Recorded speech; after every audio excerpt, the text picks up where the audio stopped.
Olá, amigos do Gran Cursos Online. Estamos aqui mais uma vez do nosso projeto do INSS, A Vaga é Minha, parte 2. Então, respondendo, aquele compromisso que a gente tem com vocês, de estar sempre acompanhando, de estar oferecendo essas aulas gratuitas, essas aulas que têm ajudado bastante vocês, a gente sabe que tem ajudado por conta do retorno que vocês nos dão, Sempre nos agraciando, com os parabéns, dizendo que gostaram muito. Isso é importantíssimo para a gente que está aqui do outro lado, saber que nós estamos agradando. E tudo isso é proporcionado, então, pelo Gran Cursos, Esse curso que tem professores fantásticos, eu sou apenas um, desse elo, trabalho essa matéria de Direito Previdenciário, também dou aula de Direito Constitucional, por isso que na aula de hoje nós vamos tratar dessas duas matérias. Primeiro o Direito Previdenciário e depois, segunda parte, vamos tratar do Direito Constitucional. Como eu havia falado na parte 1, naquela aula da semana passada, hoje nós vamos então resolver algumas questões da nossa matéria Direito Previdenciário. Então separei aqui algumas questões, vamos lá, vamos começar, corta aqui para a tela. Então tá aí, ó. O motivo da aula de hoje, resolução de questões. Primeiro vamos falar de direito previdenciário e a nossa primeira questão. Vamos lá. Jéssica é pessoa com deficiência. Então eu já sei, que pessoa com deficiência, quando se trata de regime geral de previdência social, nós temos que buscar a lei complementar 142, tá? E ficou sabendo que poderá receber o benefício da aposentadoria da pessoa portadora de deficiência. Consultou 5 pessoas e cada uma delas lhe passou uma informação sobre o referido benefício.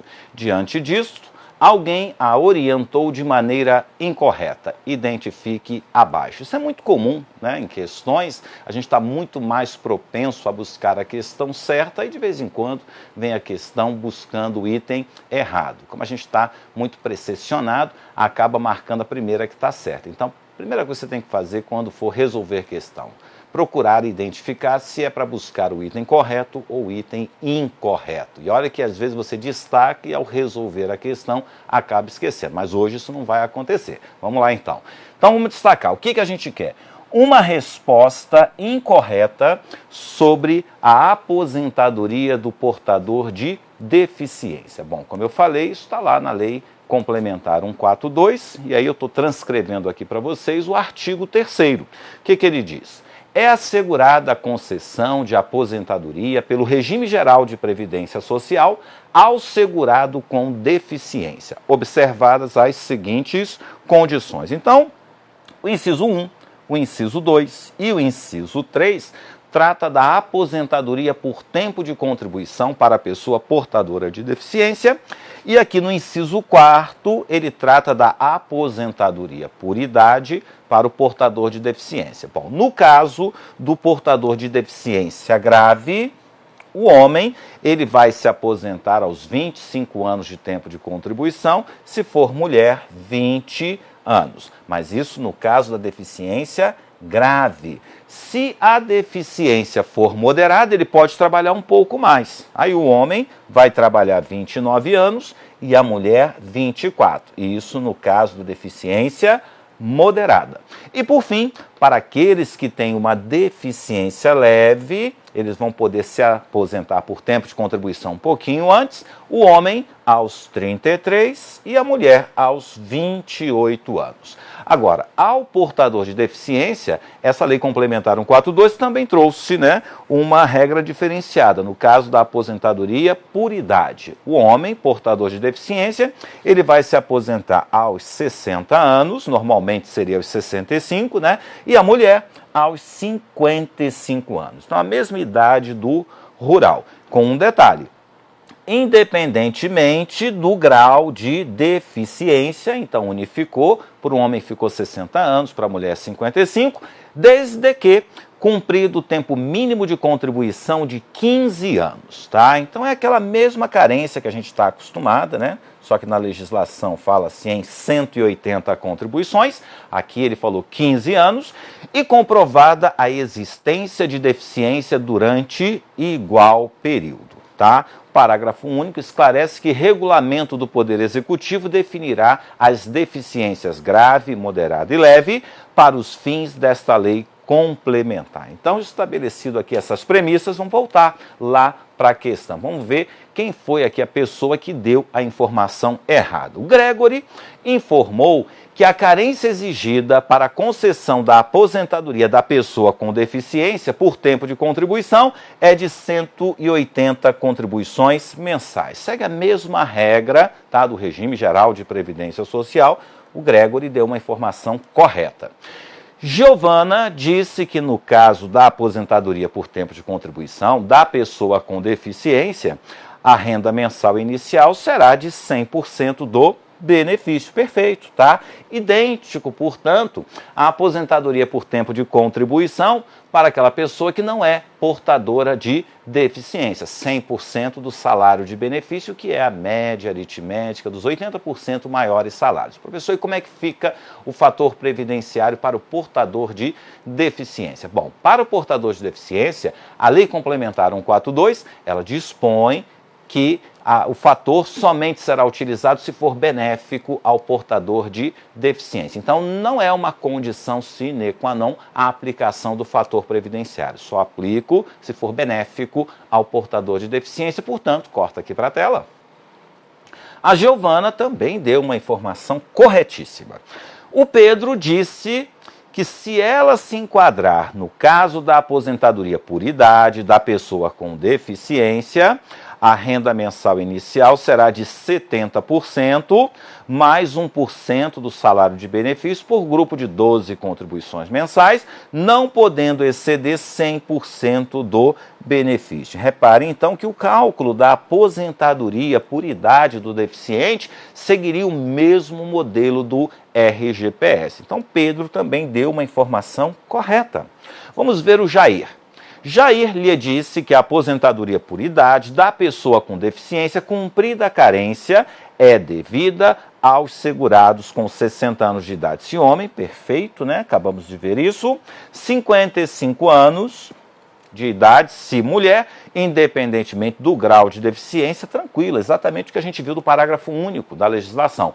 Desde que cumprido o tempo mínimo de contribuição de 20 anos e comprovada a existência de deficiência durante todo o período. Então ficou fácil, né, descobrir que o Jair, ele deu uma informação equivocada, pois, conforme diz a legislação, está aqui, ó, no inciso 4º do artigo 3º da Lei Complementar 142, aos 60 anos de idade se homem, 55 anos de idade se mulher, independentemente do grau de deficiência, desde que cumprido o tempo mínimo de contribuição, está aqui, ó, a discrepância. Aqui fala em 15 anos e o Jair falou 20 anos. Então isso aqui está errado, é a letra D. Então vamos ver a informação que a Flávia deu.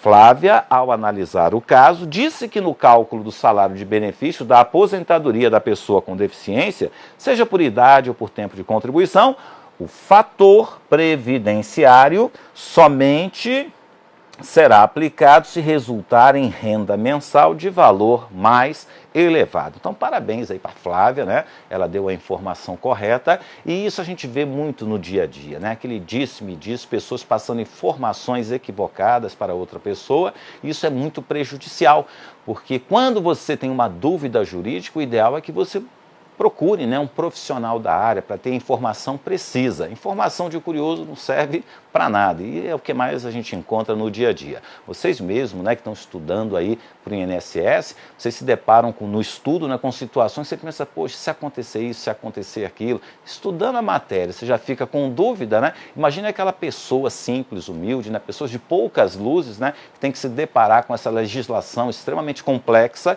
como é que ela faz, né, para tirar as suas dúvidas? E aí acaba conversando com um amigo, com um vizinho e obtendo uma informação equivocada. Isso é um mal que a Previdência deveria combater, fazendo campanhas, né, de esclarecimento e tal, divulgando melhor essas informações. Infelizmente isso não acontece, por isso que as pessoas têm tantas dúvidas. De qualquer forma, aqui foi uma boa questão, a gente treinou essa parte então da aposentadoria da pessoa portadora de deficiência, lembrando que no direito constitucional também há previsão de uma aposentadoria diferenciada para o portador de deficiência. No entanto, a lei complementar exigida pela Constituição, lá no artigo 40, parágrafo 4º, ela ainda não foi editada, de modo que a aposentadoria de deficientes somente se encontra disciplinada no regime geral de previdência social. No serviço público, no regime próprio de previdência social, ainda não há o disciplinamento, tá, sobre a aposentadoria do deficiente, que é também servidor público. Vamos lá para a nossa segunda questão. Corta aqui para a tela. Então vamos lá, questão de número 2.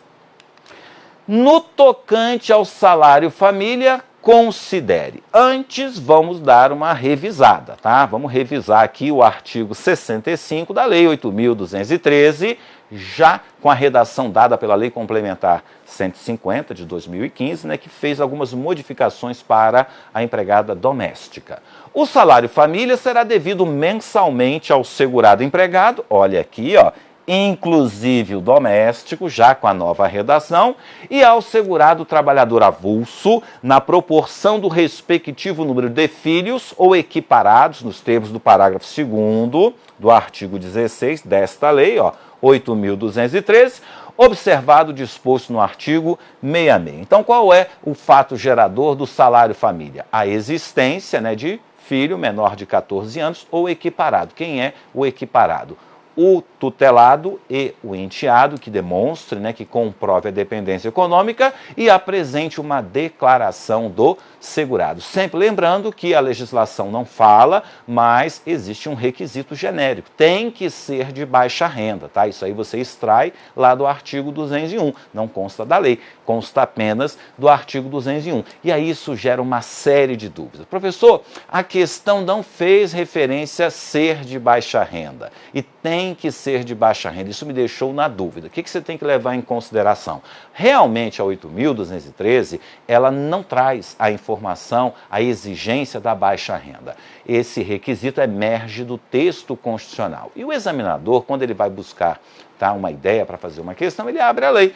E ao abrir a lei, ele busca exatamente a literalidade do dispositivo. Você vai achar várias questões sobre salário família, sobre o auxílio reclusão, que simplesmente não faz referência à baixa renda. Então você tem que tomar muito cuidado, tanto com o auxílio reclusão quanto com o salário família. Muitas questões não farão referência à baixa renda, mas isso, a princípio, não torna o item equivocado. Por quê? Porque você percebe, ele está tirando a questão da literalidade da Lei 8.213. Então, tome cuidado com isso. Na maioria das vezes, realmente, ele não vai fazer referência a ser de baixa renda. Volta para a tela. Aqui no parágrafo único, o aposentado por invalidez ou por idade e os demais aposentados com 65 anos ou mais de idade, se do sexo masculino, ou 60 anos de idade ou mais, se do sexo feminino, terão direito ao salário família pago juntamente com a aposentadoria. Então, lembramos aqui, né, a base legal, vamos ver a questão. No tocante ao salário família, considere: o aposentado por invalidez terá direito ao salário família pago juntamente com a aposentadoria. Repare que isso está igualzinho, diz a lei, tá? Igualzinho, tranquilo?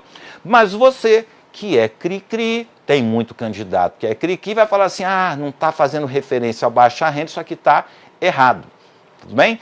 Cuidado, estou alertando exatamente para você que é cri-cri, tá? Se você marcar aqui errado, ao final você vai perceber que não tem resposta. Então, leve em consideração isso. Muitas das vezes o examinador faz a questão e simplesmente não faz referência ser de baixa renda, porque esse é um requisito que está na Constituição, não está na Lei 8.213. Então sempre tome muito cuidado ao resolver questões sobre salário e família e o auxílio reclusão. Volta aqui para a tela. Então o que nós vimos?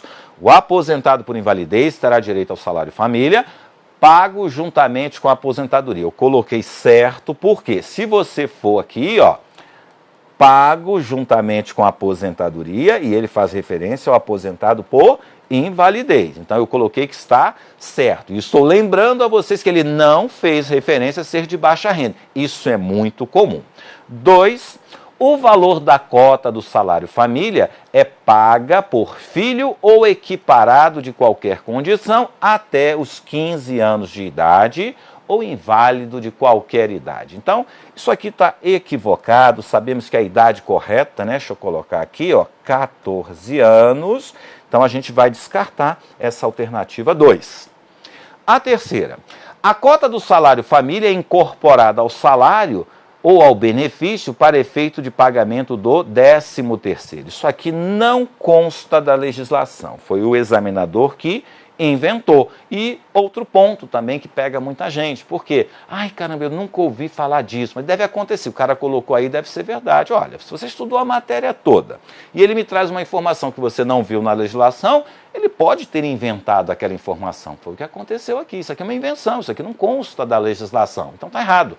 Mas muitas vezes você vai lá e marca certo, você pensa, deve estar certo. Está tão bonitinha a redação aqui, por que estaria errado? Se você estudou a matéria completa e nunca viu a informação, por que você vai deduzir que isso está certo? Está errado, então volta aqui para a tela. Reparamos então, ó, que somente o item 1 está correto. A gente vai marcar a alternativa A. Uma questão muito simples, mas tenho certeza, se isso aqui cair numa prova, muita gente vai errar. Exatamente por conta deste item 1, tá? Que não faz referência a ser de baixa renda. Mas já alertei vocês, tomem cuidado com questões relacionadas a salário e família e auxílio reclusão. A Constituição exige que seja de baixa renda, a legislação não fala nada e, como geralmente o examinador retira a questão da lei, ele também não fará esta referência. Vamos lá para a terceira questão.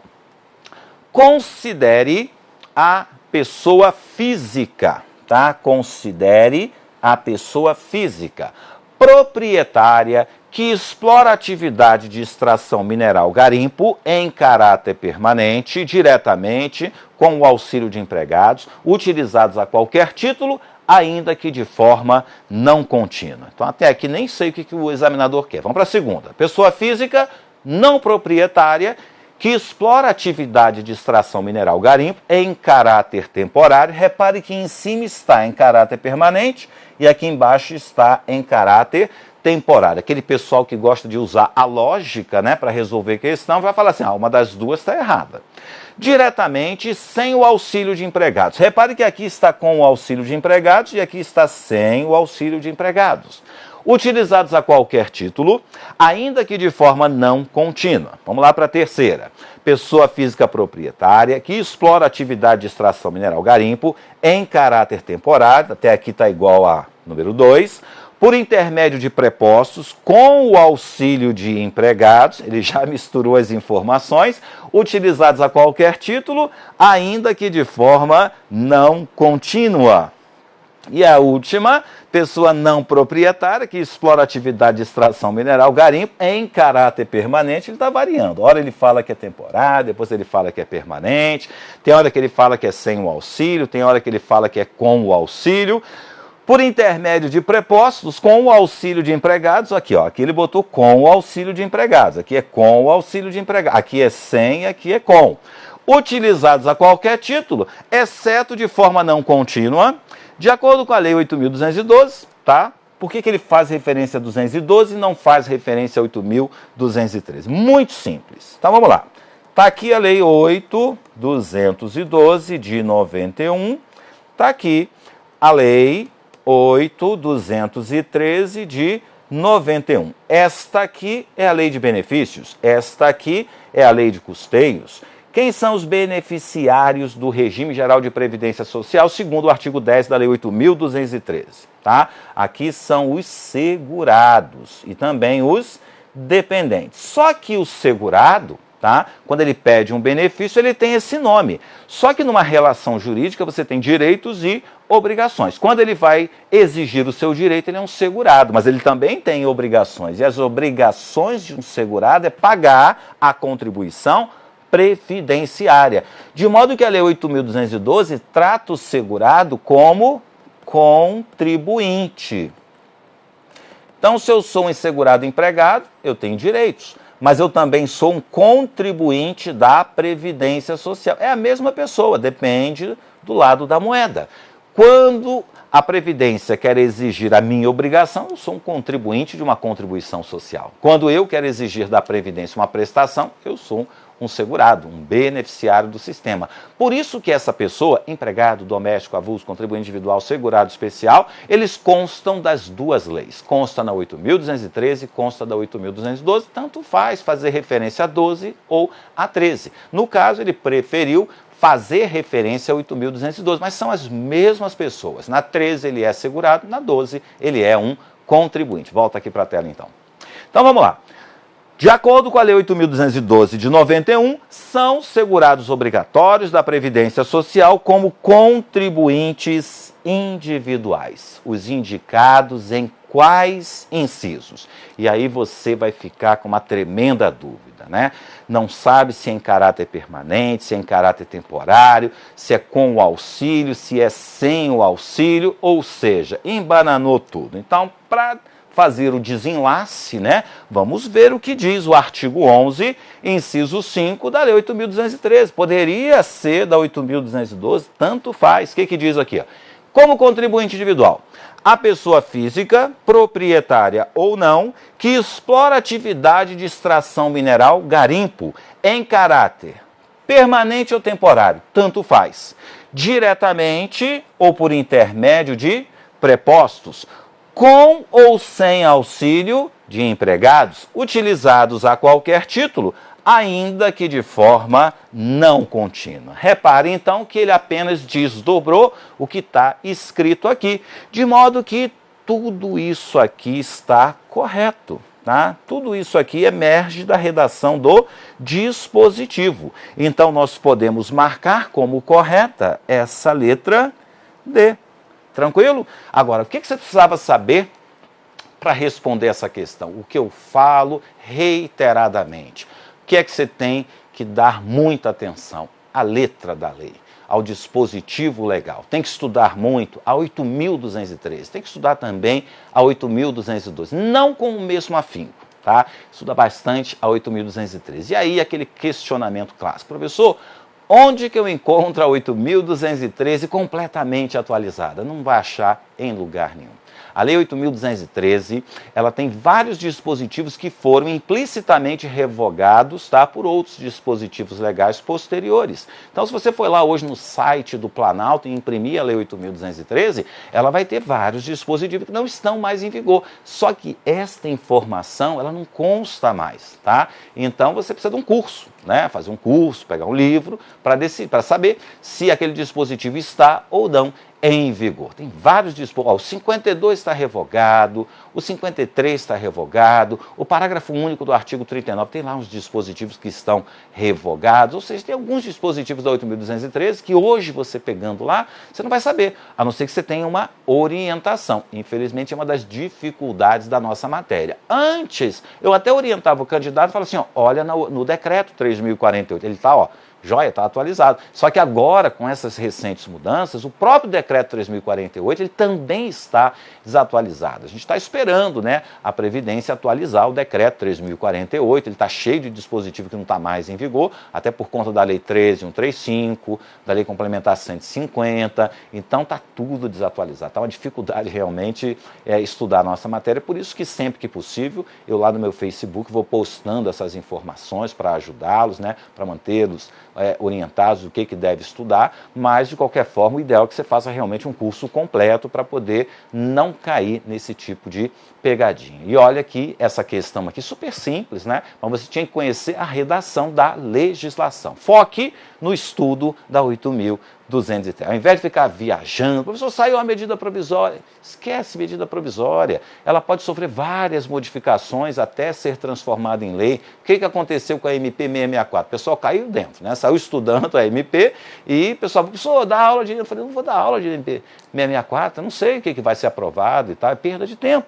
E realmente foi o que aconteceu. Muitas coisas da MP foram reprovadas pelo Congresso, o Congresso colocou coisas novas, a presidente foi lá e vetou essas mudanças, e aí 80% do que o pessoal aprendeu simplesmente não existe mais no ordenamento jurídico. Se você fizer um resuminho da MP 664, não sobrou quase nada. Então, 5 mudanças pequenas, nada muito profundo, porque você, ao invés de se preocupar hoje com o que está em vigor, ficou preocupado com medida provisória. Medida provisória esquece, tá? Espera ela ser aprovada, dá tempo, o edital ainda nem saiu, tá para sair. Então, estude com calma, não fica preocupado com medida provisória, até porque o nome já diz, ela é provisória, pode ou não ser aprovada. Gostaram aqui dessa questão? Ó, bem capciosa. E é isso que você encontra, não tem nada mirabolante na nossa matéria, você vai ficar procurando pelo em ovo, tá? É o óbvio, estudo óbvio que você vai se dar bem. Corta aqui para a tela.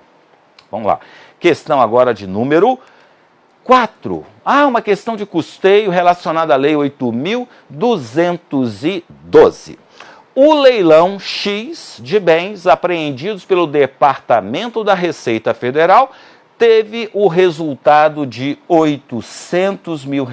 Neste caso, 560 mil do resultado constituirá receita da Seguridade Social. 80 mil do resultado constituirá receita da Seguridade Social. 400 mil do resultado consistirá receita da Seguridade Social. 320 mil do resultado constituirá receita da Seguridade Social. Não há receita da Seguridade Social, uma vez que o leilão foi realizado pelo Departamento da Receita Federal. O que é que isso tem a ver com a nossa matéria? Tem a ver o seguinte, o orçamento da Seguridade Social. De onde vêm os recursos que vão prover esse magnífico sistema desses recursos? Bom, lá no artigo 11 e artigo 16 da 8.212, você vai encontrar a informação. Então, de onde vem o dinheiro da Seguridade Social? Receitas da União, receitas das contribuições sociais e 3 outras receitas. Onde que eu encontro as outras receitas? Artigo 27 da Lei 8.212. Eu trouxe aqui para a gente dar uma olhada, conferir de onde vem o restante, né, das receitas da Seguridade Social. Corta aqui para a tela. Vamos acompanhar. Acompanha comigo, então, o artigo 27. Esse artigo 27 não é da 8.213, é da 8.212. Essa lei trata do custeio da Seguridade Social. Constituem outras receitas da Seguridade Social, as multas, a atualização monetária e os juros moratórios. Isso aqui é para quando a pessoa recolhe em atraso a contribuição para a Seguridade.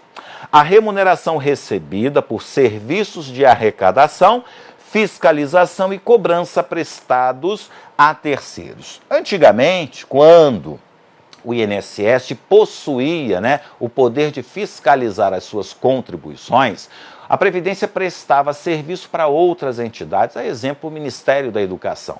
Então, uma das principais fontes de receitas da Previdência é a folha de salários, incide lá 20% sobre a folha. Só que o salário e educação, uma outra contribuição, ela também tem como base de cálculo a folha de salários. O Ministério da Educação, ao invés de criar um corpo de auditores fiscais para fiscalizar a arrecadação, delegou à Previdência esta fiscalização. Só que a Previdência cobrava, né, do Ministério da Educação para fiscalizar o recolhimento do salário e educação. Só que hoje a Previdência Social, o INSS, não possui mais esta competência de fiscalizar e arrecadar as suas contribuições. Isso passou para a Receita Federal lá em 2007, através da Lei 11.457. Então, quem arrecada hoje as contribuições para a Seguridade Social, as contribuições previdenciárias, é a própria Receita Federal. Então, hoje a Previdência não conta mais com esse recurso. Corta aqui para a tela. 3. As receitas provenientes de prestação de outros serviços e de fornecimento ou arrendamento de bens, as demais receitas patrimoniais, industriais e financeiras, a Previdência, se tiver um imóvel e ele for alugado, o resultado desse aluguel vai lá compor o orçamento da nossa Seguridade. Se você quiser doar alguma coisa, deixar como legado para a Previdência algum bem, também entra como outra receita. Tem aqui, ó, 50% dos valores obtidos e aplicados na forma do parágrafo único do artigo 243, ou seja, bens apreendidos com traficantes, vai a leilão, metade vai para a Seguridade. Aquelas terras em que for localizado cultivo de plantas psicotrópicas serão expropriadas, vai a leilão, metade disso vai para a Seguridade. E o que a gente quer está aqui, ó. O inciso 7. 40% do resultado dos leilões dos bens apreendidos pelo Departamento da Receita Federal. Então, este é o percentual que a gente vai trabalhar. 40% dos leilões da Receita vai constituir outra fonte de recursos para a Seguridade Social. Então, se o resultado do leilão deu 800 mil, 40% disso daqui, 40% disso vai constituir o quê? Receita da Seguridade Social. Você que é bom, que é fera em matemática, rapidinho vai deduzir que 40% de 800 mil é isso daqui, 320 mil. Ah, mas está com dificuldade de fazer a conta? Vai por parte. 10% de 800 mil, 80 mil. Vezes 4, 32 mil. Então, 320 mil. É isso daqui que vai compor, então, Receita da Seguridade Social. Então, mesclou, né, um conhecimento jurídico com um pouquinho de matemática. Então, as disciplinas são relacionadas. Ah, professor, eu estou fazendo concurso jurídico, para que eu tenho que aprender matemática? A matemática vai te seguir para o resto da vida, tá? Então, principalmente quando você faz certas análises relacionadas ao orçamento da Seguridade, você tem que ter algum conhecimento financeiro, tem que conhecer um pouquinho de matemática. Na parte contributiva, você tem que saber que uma alíquota incide numa base de cálculo, tem que fazer a continha. Normalmente não cai, mas, por exemplo, aqui caiu uma pequena continha, mas muito fácil, né? Claro que você não erraria, então bacana, fizemos aqui uma questão sobre receitas, né? Outras receitas da Seguridade Social. Vamos para a próxima questão, corta aqui para a tela. Vamos lá para a nossa questão de número 5. Aliás, se você quiser fazer alguma pergunta, estamos sempre aqui à disposição. Você já pode começar a fazer as suas perguntas, tá? Ao final a gente vai lá e responde. Vamos lá, considere as seguintes hipóteses, né? Um segurado especial, ainda não sei o que ele quer. Microempreendedor individual, o MEI, de que trata a Lei Complementar 123 de 2006, que optou pela exclusão do direito ao benefício de aposentadoria por tempo de contribuição. 3. Segurado facultativo, sem renda própria, se dedica exclusivamente ao trabalho doméstico no âmbito de sua residência, desde que pertencente à família de baixa renda. E 4, empregador doméstico. Qual é a pergunta? O que é que ele quer saber? As alíquotas de contribuição e a base de cálculo para o custeio e financiamento da Seguridade Social em relação às hipóteses citadas acima são corretas respectivamente. Então, o que acontece aqui? Deveria vir letra A, B, C, D com os percentuais, né, a alíquota e a base de cálculo, tá? Mas ia ficar muito grande, não ia caber aqui no slide. Então, ao invés de dar para vocês as alternativas, nós vamos responder uma a uma. Qual é a alíquota e qual é a base de cálculo da contribuição para a Seguridade Social. Está preparado para isso? Já estudou o custeio, a Lei 8.212? Se você não estudou, vamos estudar agora. Corta aqui para a tela. Vamos lá.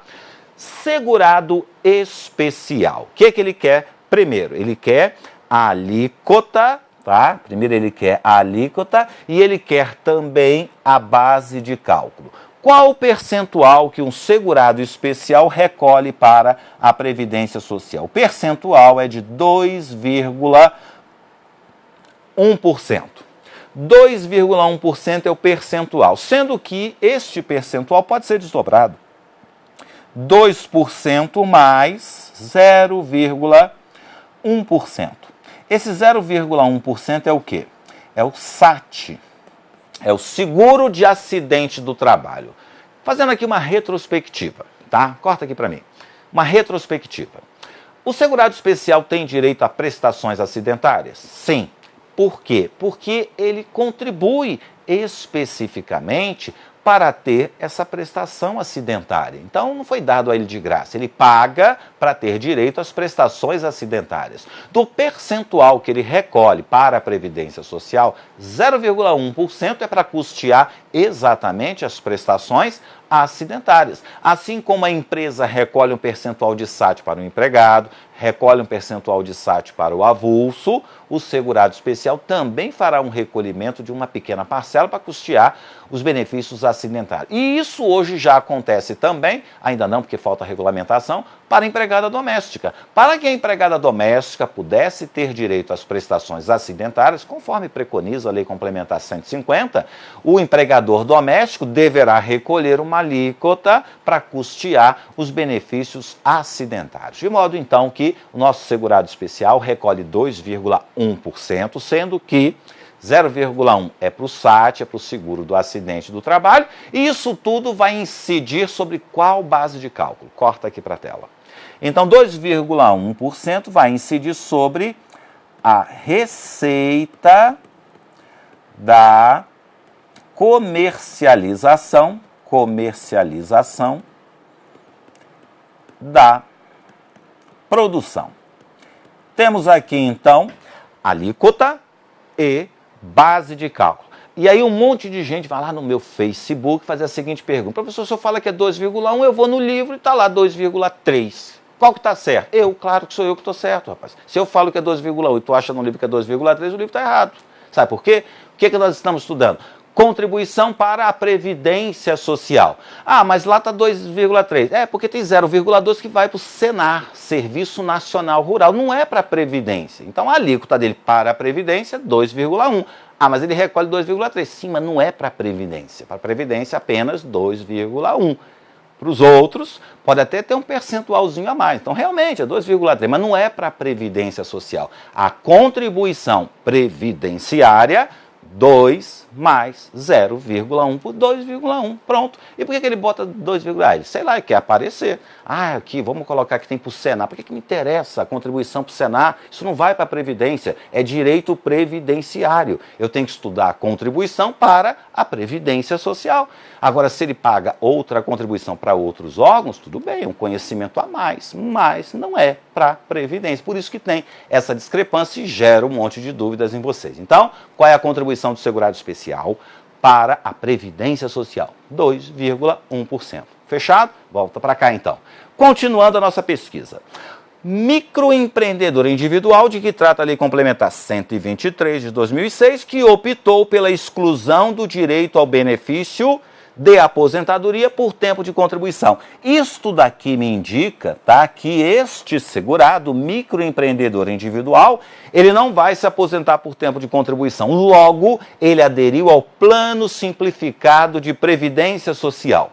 No Plano Simplificado de Previdência Social, ele não se aposenta por tempo de contribuição, ele tem direito a benefícios no valor de um salário mínimo. Se ele fizer essa opção, se ele for inserido no Plano Simplificado de Previdência, a alíquota ela é de 5%. Qual é a base de cálculo? Salário mínimo. Então, o microempreendedor individual que optar pela exclusão ao direito à aposentadoria por tempo de contribuição, contribui com 5% sobre o salário mínimo. Fechado. Terceiro, segurado facultativo. Normalmente, ele recolhe 20%.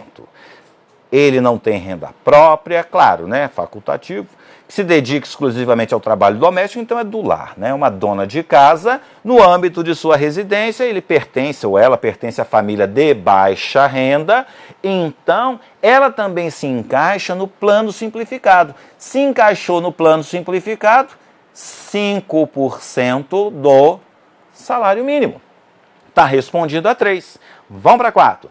4. É empregador doméstico. Tá? O empregador doméstico, você vem e marca aqui 12%. Já está errado, né? Porque com a Lei Complementar 150, houve uma mudança, né, no percentual recolhido pelo empregador doméstico. Tá? Esquece essa história de 12%. Mudou tudo. A contribuição do empregador doméstico agora para a Previdência Social é de 8% mais 0,8% de SAT. Corta aqui para a tela. Vamos lá.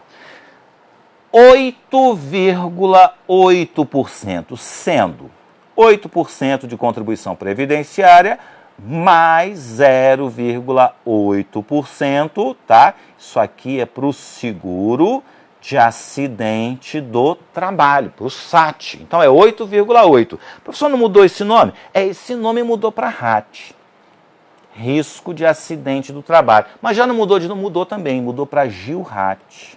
Eles não gostam, né, desse, não ficam mudando. Pode ser SAT, RAT, GILRAT, é tudo relacionado, ó, a acidente do trabalho. Seguro de acidente do trabalho, risco de acidente do trabalho, grau de incapacidade laborativa e riscos de acidente do trabalho, não importa. Todo mundo chama esse negócio de SAT, então vamos chamar também de SAT. 0,8 é para custear. Por isso que a doméstica, então, agora passa a ter direito às prestações acidentárias. Ah, professor, tem um tal de 3,2% que eu vi na lei complementar, mesma coisa. Tem 3,2%, mas não é para a Previdência. É um fundo que vai compor um valor que vai indenizar a doméstica quando ela for demitida sem justa causa, tá? É para outra finalidade. Para a gente só interessa 8,8%. E a doméstica? Ela continua contribuindo com 8%, com 9% ou com 11%, depende da faixa salarial. Então a doméstica contribui como sempre contribuiu, 8%, 9% ou 11%. O empregador doméstico recolhia 12% para a Previdência. Hoje ele recolhe 8,8%, vai recolher 3,2% para um fundo de demissão, não é para a Previdência, ele vai recolher 8% para o FGTS, também não é para a Previdência, de modo que só nos interessa 8,8%. E aí qual seria a resposta? Ia buscar A, B, C, D ou E, buscando então a alternativa que indicasse. Segurado especial, 2,1%, receita da comercialização da produção.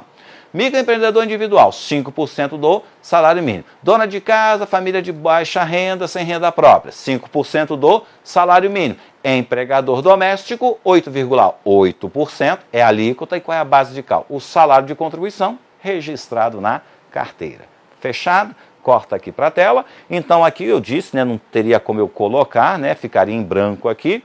Vamos apenas dar a nossa resposta, tá? Então ficaria assim, na letra A, 2,1%, na letra B, 5%, né, do salário mínimo, na letra C, 5% do salário mínimo e na letra D, 8,8%, tá? Incidindo então sobre o salário de contribuição, tá? Na verdade, vamos colocar como está na questão, né? Ela não fala BCD, ela fala 1, 2, 3 e 4. Então, são essas as alíquotas que você deveria marcar. O 2,1%, receita da comercialização da produção. Sexta questão. Também Lei 8.213, artigo 47, comprovação de inexistência de débito. A comprovação da inexistência de débito, tá? Você faz com a CND, que é a certidão negativa de débito.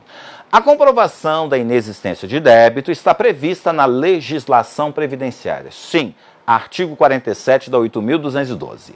Sendo exigida a certidão negativa de débito nos casos de proprietário de obra de construção civil, quando de sua verbação no registro de imóveis. Somente se for pessoa física e ainda que se trate de construção residencial unifamiliar. Aí você pensa assim, caramba, não lembro disso. O que eu faço? Lembro vocês. Olha aqui o artigo 47 da Lei 8.212 de 91. É exigida a certidão negativa de débito fornecida pelo órgão competente, Receita Federal, a Previdência não tem mais competência para arrecadar e fiscalizar, nos seguintes casos. Da empresa, tá? Não interessa, porque aquela alternativa, ela fala em pessoa física, então só pode estar aqui no inciso 2, ó. Do proprietário, pessoa física ou jurídica, de obra de construção civil, quando de sua verbação do registro de imóveis, salvo no caso, inciso 8 do artigo 30, isso aqui é aquela obra feita em regime de mutirão. Então, estão lá, pessoa física ou jurídica. E o que é que nos diz a questão? Ó, proprietário de obra de construção civil, quando de sua verbação do registro de imóvel, somente se for pessoa física. Esqueceu de colocar aqui a PJ. Então a gente vai lá e descarta essa letra A. Vamos na letra B. Alienação a qualquer título de bem imóvel ou direito a ele relativo, bem como de imóvel incorporado ao ativo permanente da empresa, seja qual for o seu valor. Seja qual for o seu valor, é justamente se o bem for móvel. Não sendo exigido em casos de oneração destes bens. Então vamos ver se é exatamente isso que diz a legislação. Da empresa, na alienação ou oneração a qualquer título de bem móvel, de valor superior a 2.500.000 cruzeiros. Aquela história. O cara imprime a lei e fala assim, e professor, a lei está desatualizada, ainda está em cruzeiro. Não é assim mesmo. Sabe por que é assim? Dá uma olhada aqui nesse dispositivo, artigo 102. Os valores expressos em moeda corrente nesta lei serão reajustados nas mesmas épocas e com os mesmos índices utilizados para o reajustamento dos benefícios de prestação continuada da Previdência Social. Em suma, em resumo, os valores, eles vão ficar assim, originais mesmo. Eles não vão sofrer atualização na lei. A Previdência que fica editando portarias dizendo, aquele valor de 2.500.000 cruzeiros hoje seria de tanto. Você não precisa se preocupar com a atualização desse valor, tanto que a questão não cobrou isso. O que é que a questão cobrou? Ela cobrou o seguinte, na alienação ou oneração a qualquer título de bem imóvel de valor superior a tanto. Você já sabe que eu tenho que ter CND se eu for me desfazer de um objeto móvel que tenha no mínimo tal valor. A questão não perguntou qual é o valor. A questão quer saber o seguinte, seja móvel incorporado ao ativo permanente da empresa, seja de qual for o seu valor. Então, isso aqui, torna o item equivocado. A letra C. Empresa que contrata com o poder público, bem como recebe benefícios ou incentivos fiscais ou creditícios concedidos por ele. Sem dúvida alguma, esta é a resposta. Sabe por quê? O artigo 195 da Constituição traz uma série de regras sobre as contribuições para a Seguridade Social, orçamento da Seguridade Social, e tem um dispositivo que diz lá, olha, o poder público não pode contratar com pessoa jurídica em débito com o sistema da Seguridade Social. O poder público não pode dar benefício, não pode dar incentivos fiscais para toda pessoa jurídica em débito com a Seguridade Social. Neste caso específico, a resposta você teria se conhecesse o texto da Constituição, o artigo 195. Nem precisaria conhecer a lei. Se você tivesse certeza, isso está na Constituição, tenho certeza que isso está certo. Você nem precisaria do conhecimento da Lei 8.212, especificamente o artigo 47. Então descobrimos aqui a resposta, volta aqui para a tela. Vamos achar o erro aqui da D. Registro ou arquivamento de atos relativos ao aumento de capital de firma individual, sociedade comercial ou civil. Ele fala aqui, aumento de capital. Eu quero aumentar o capital da empresa e tem que provar que não devo nada à Previdência? Vamos ver se é isso mesmo? Artigo 47, tá? Tá aqui na D. A empresa tem que provar a ausência de débito no registro ou arquivamento no órgão próprio de ato relativo a baixa ou redução de capital. Quero diminuir o capital da empresa, eu tenho que provar que não devo nada à Previdência. E a questão fala em aumento do capital. Olha o detalhe, né? Tudo tem que estar na tua cabeça, senão você perde uma questão mole como essa, que está errado. E por fim, abertura de firma individual e sociedade civil ou comercial, bem como no encerramento desta.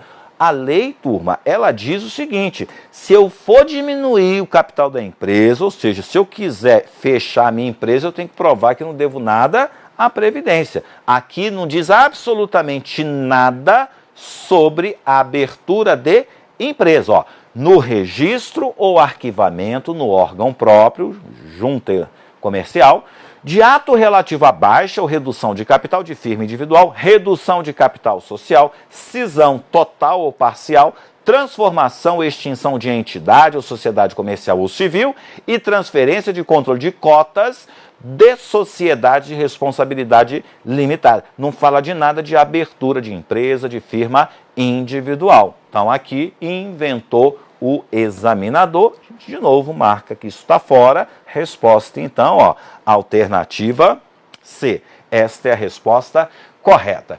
Repararam, turma? Eu peguei algumas questões, não escolhi, o que foi aparecendo eu separei justamente para a gente poder ver o que acontece numa prova. Tá?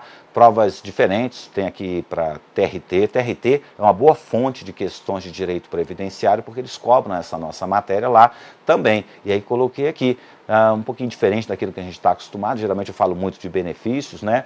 Principalmente nas aulas que a gente dá aqui gratuitamente, mas a parte de custeio tem a sua importância, tanto que consta lá do edital. Por isso que a gente focou aqui um pouquinho nesse custeio. Tranquilo? Fica assustado não, vamos resolver mais questões. Volta para cá. Vamos lá para a 7ª questão. Os valores... Ah, não, isso aqui é o 102 da 8.212. 7. O Conselho Nacional de Previdência Social, CNPS, né, o órgão diretamente subordinado ao ministro da Previdência Social, possui como membros, dentre outros, 9 representantes da sociedade civil. Sabemos que o CNPS ele tem 15 membros, né? 6 do governo e 9 da sociedade civil.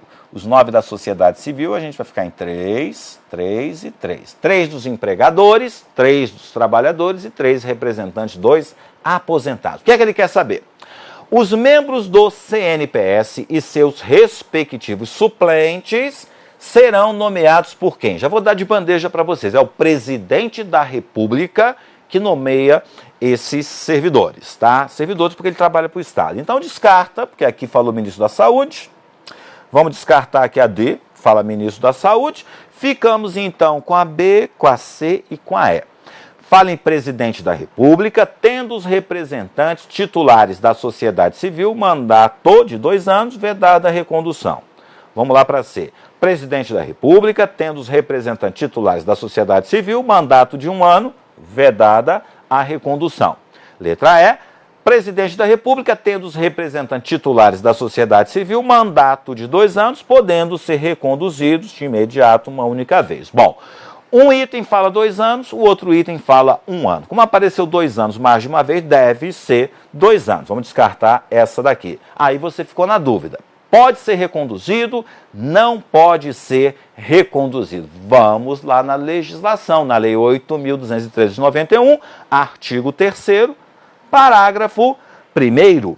Os membros do Conselho Nacional de Previdência Social e seus respectivos suplentes serão nomeados pelo presidente da República, tendo os representantes titulares da sociedade civil mandato de 2 anos, podendo ser reconduzidos de imediato uma única vez. Então pode ocorrer a recondução, de modo que é fácil, né? A gente vai lá e, ó, podendo ser reconduzidos de imediato uma única vez, a nossa resposta aqui, ó, na letrinha é.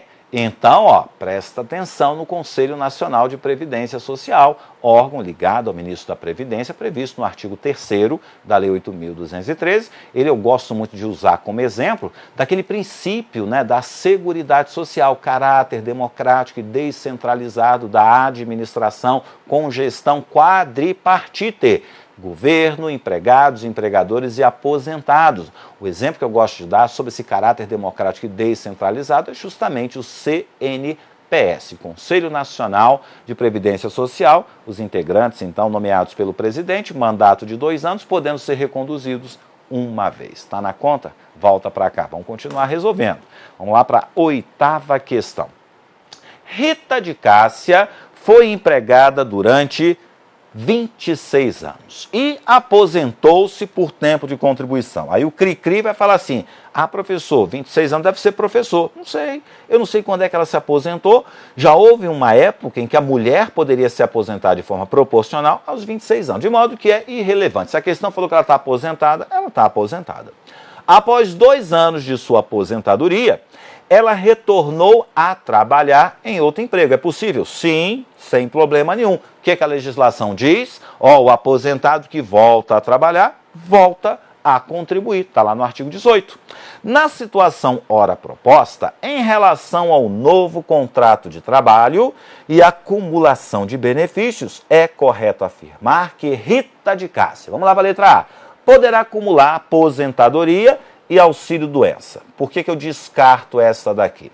Porque o artigo 18 diz que o aposentado do RGPS que volta a trabalhar, ou nele, permanece, tem que contribuir. No entanto, só tem direito a 2 benefícios, salário-família e reabilitação profissional. Se você for na Constituição, ela manda dar também salário-maternidade. Então, Lei 8.213, 18, diz, ele, aposentado que volta a trabalhar, tem direito a salário-família e reabilitação profissional. E a Constituição manda dar também salário-maternidade. Então, segundo a lei, tem direito a 2. Segundo a lei e a Constituição, tem direito a 3. Salário-família, reabilitação profissional e salário-maternidade. Não fala nada de auxílio-doença. Então, professor, se ele ficar doente, não tem direito ao auxílio-doença? Não. Ele já está aposentado, já está protegido pela Previdência. Ele vai ficar em casa e não vai receber o auxílio-doença. Descartamos, então, a letra A. Volta para a tela. B. Sendo demitida sem justa causa, terá direito ao seguro-desemprego. Bom, o artigo 124 da Lei 8.213 fala da possibilidade de acumulação de benefícios, tá? E o seu parágrafo único é muito claro ao dispor que é vedado o recebimento conjunto do seguro-desemprego com qualquer benefício de prestação continuada da Previdência Social, exceto pensão por morte e auxílio acidente. Posso acumular seguro-desemprego e pensão por morte, seguro-desemprego e auxílio-acidente. Agora, não posso acumular seguro-desemprego e aposentadoria. Então, a gente vai lá e descarta essa letrinha B. C. Sendo demitida sem justa causa, é vedado o recebimento conjunto do seguro-desemprego com o benefício de aposentadoria por tempo de serviço, Perfeito. Repare que aqui ele fala tempo de contribuição, Fala que ele é aposentado com tempo de contribuição, é a questão. E a alternativa correta fala em aposentadoria por tempo de serviço. Então ele misturou aqui as nomenclaturas, esta não é mais utilizada, vai fazer o quê, Olha os examinadores que eles colocam aí para examinar você. Já achamos a resposta. É a letra C, vamos achar o erro das demais. Poderá acumular os benefícios de aposentadoria e auxílio-acidente. O auxílio-acidente ele será pago até a véspera da concessão de qualquer aposentadoria. Então, auxílio-acidente não pode ser acumulado com aposentadoria, salvo se o auxílio-acidente tiver sido concedido antes de 97, ou se o fato gerador do auxílio-acidente ocorreu antes de 97. Até 97 era possível acumular auxílio-acidente e aposentadoria. Pós 97, isso não é mais possível, é apenas uma informação histórica para vocês. Hoje, o auxílio-acidente ele é pago até a véspera da concessão de qualquer aposentadoria. Logo, qual é a conclusão óbvia? Não podemos acumular aposentadoria e auxílio-acidente. Este, então, é o motivo do erro desta alternativa. Ainda falta uma, corta aqui para a tela. A letra E. Recebendo aposentadoria por tempo de contribuição e voltando a exercer atividade remunerada, não terá de contribuir obrigatoriamente para o INSS. O erro é esse daqui, Então, lá no artigo 18 da Lei 8.213 de 91, diz o aposentado que permanece em atividade ou que volta a trabalhar tem que contribuir. Então está aqui discrepante do que dispõe a Lei 8.213. Lembra vocês que este tema ele está em discussão no Supremo Tribunal Federal, está em repercussão geral. O STF reconheceu a repercussão geral dessa história do aposentado que volta a trabalhar, volta a contribuir, não tem direito a quase nada. Então a gente tem que esperar essa decisão lá do Supremo Tribunal Federal. É uma decisão que inclusive vai decidir se é possível se desaposentar para pedir outra aposentadoria. Tema, portanto, em aberto. Fechado? Volta aqui para a tela. Nona questão. 9. Leia as afirmativas a seguir e assinale a alternativa correta. Compete ao INSS realizar, por meio dos seus próprios agentes, quando designados, todos os atos e procedimentos necessários à verificação do atendimento das obrigações não tributárias impostas pela legislação previdenciária e a imposição da multa por seu eventual descumprimento. Bom, não obstante a Previdência Social não ter mais, a atribuição de fiscalizar o recolhimento das contribuições previdenciárias, ainda persistem certas diligências que a Previdência Social ainda pode fazer. Então, se você vai lá e pede à Previdência um benefício, eu constato que o que está registrado na sua carteira de trabalho não reflete o registro no CNIS, no Cadastro das Informações Sociais. Pode ser que a Previdência queira fazer uma diligência na sua empresa, isso tem previsão, então, na Lei 8.213, especificamente no artigo 125A, com a redação dada pela Lei 11.941. Corta aqui para a tela, vamos ver esta redação, para o 1 só. Artigo 125A compete ao Instituto Nacional do Seguro Social realizar, por meio de seus próprios agentes, quando designados, todos os atos e procedimentos necessários à verificação do atendimento das obrigações não tributárias impostas pela legislação previdenciária e a imposição da multa por seu eventual descumprimento. O que é que diz o parágrafo 1º? A empresa disponibilizará a servidor designado por dirigente do INSS os documentos necessários à comprovação, aqui o motivo disso, de vínculo empregatício, de prestação de serviços e de remuneração relativos a trabalhador previamente identificado. Podemos extrair, então, desse dispositivo que os funcionários da Previdência podem aferir a veracidade de vínculos empregatícios. Então, tá certinha, aqui essa assertiva, vamos ver a 2. A empresa disponibilizará a servidor designado por dirigente do INSS os documentos necessários à comprovação do vínculo empregatício de prestação de serviços e de remuneração relativos a trabalhador previamente identificado. Acabamos de ver esse dispositivo. Falta apenas a terceira, tá? Das decisões do INSS nos processos de interesse dos beneficiários e dos contribuintes da Seguridade Social. Repare que essa parte aqui não faz mais sentido, porque a Previdência, não cuida mais da parte contributiva. Caberá recurso para o Conselho de Recursos da Previdência Social, CRPS, conforme dispuser o regulamento. Exatamente como está aqui no artigo 126 da 8.213. Das decisões do INSS, nos processos de interesse dos beneficiários e dos contribuintes, isso aqui está sem efeito, tá? Está sem efeito, mas a redação continua. Caberá recurso para o Conselho de Recursos da Previdência Social. Então, o que acontece? Está aqui o INSS. Ele tomou uma decisão. Você, segurado, não gostou dessa decisão. O que é que você faz? Você entra com um recurso. Para onde vai esse recurso? Esse recurso vai para uma junta de recurso. Ela toma essa decisão, não gostou. Você recorre para a Câmara de Recursos, tá?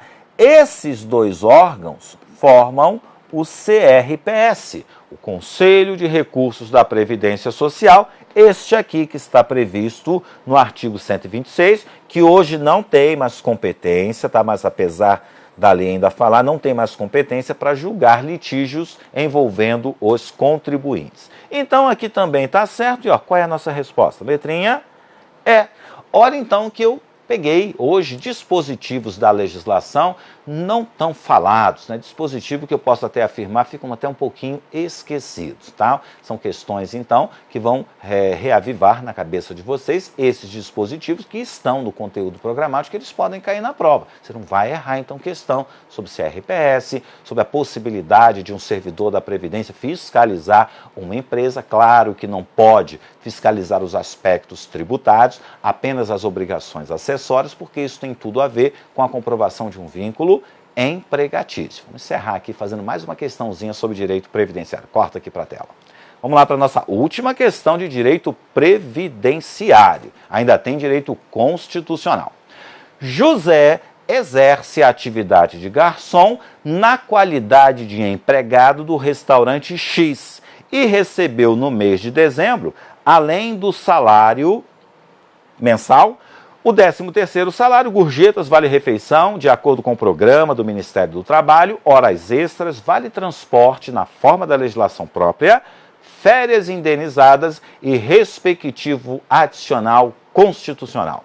Nessa situação, integram o salário de contribuição. Parcelas que integram ou não integram, você deve buscar no artigo 28 da Lei 8.212 de 91, um dos temas mais complexos, né, da nossa matéria, porque a lei diz uma coisa e a jurisprudência diz outra. E você fica perdido, né, nesse jogo de força. Professor, é o que está na lei ou o que está na jurisprudência? Siga o princípio da legalidade. A Previdência só faz o que a lei manda. Enquanto a lei mandar tributar, a Previdência vai tributar. Ou melhor, a Receita Federal vai tributar. Mesmo que o posicionamento da jurisprudência seja contrário. Afinal, enquanto a lei não for declarada inconstitucional pela maior corte do país, ela continua valendo, mesmo que a jurisprudência siga um caminho diametralmente oposto. Então, segundo a lei, é uma coisa, segundo a jurisprudência é outra. O que você marca na prova? Se ele te perguntar sem fazer referência à jurisprudência, siga a lei.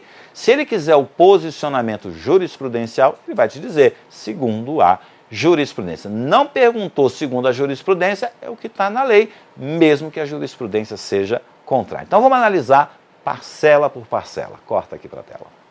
Bom, José, o que ele recebeu em dezembro? O seu salário. Salário, claro, incide contribuição. Então tem salário aqui, tem salário aqui, tem salário aqui, tem salário aqui. Aqui não tem salário. Então a gente vai descartar. A alternativa é. Depois ele recebeu o 13º. 13º incide contribuição. O 13º paga a contribuição. Vamos imaginar então nosso mês aqui de dezembro, tá? O segurado recebeu 2.000. 2.000 de salário. Ele vai receber 2.000 de 13º. Ele paga a contribuição sobre o salário, ele paga a contribuição sobre o 13º. Agora, quando o benefício dele for calculado, o 13º não entra no cálculo do seu benefício. Então, quando fizer o cálculo dos 80% maiores salários de contribuição, nesse mês de dezembro, eu vou considerar como salário de contribuição R$2.000. E o 13º, ele não entra no cálculo. Quer dizer que ele paga a contribuição, mas não entra no cálculo. É isso mesmo.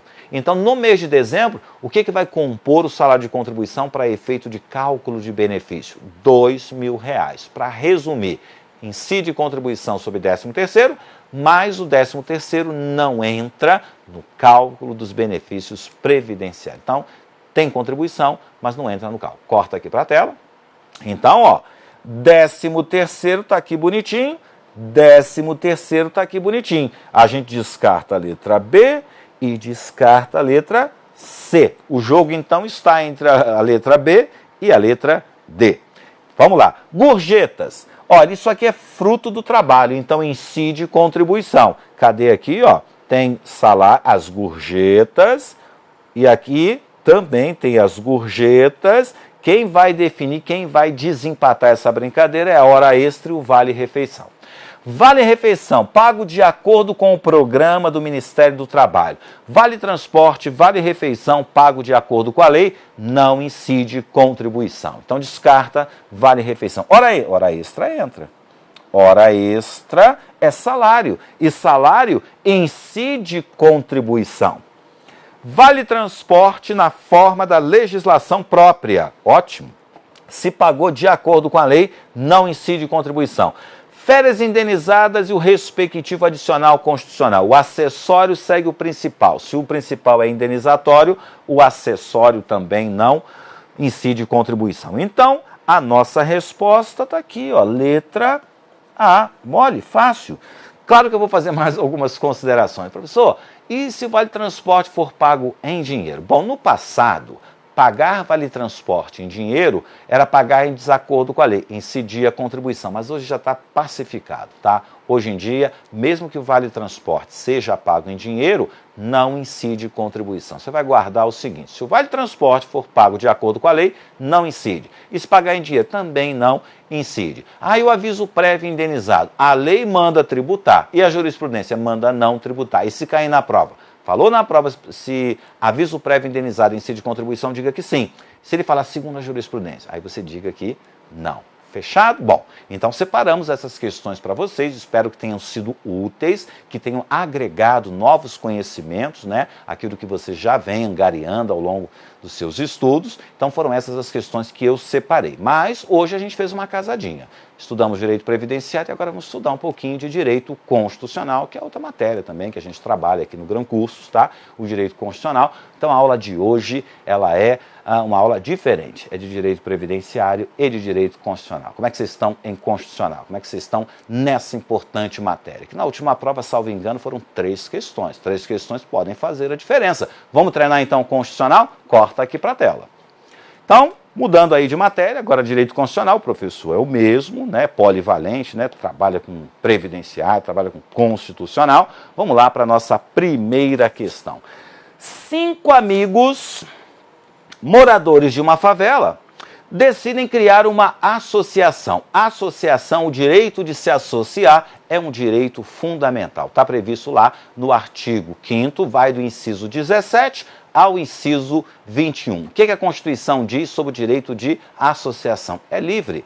Todo mundo pode abrir uma associação independentemente de autorização do Estado. E melhor, o Estado não pode interferir no funcionamento de uma associação.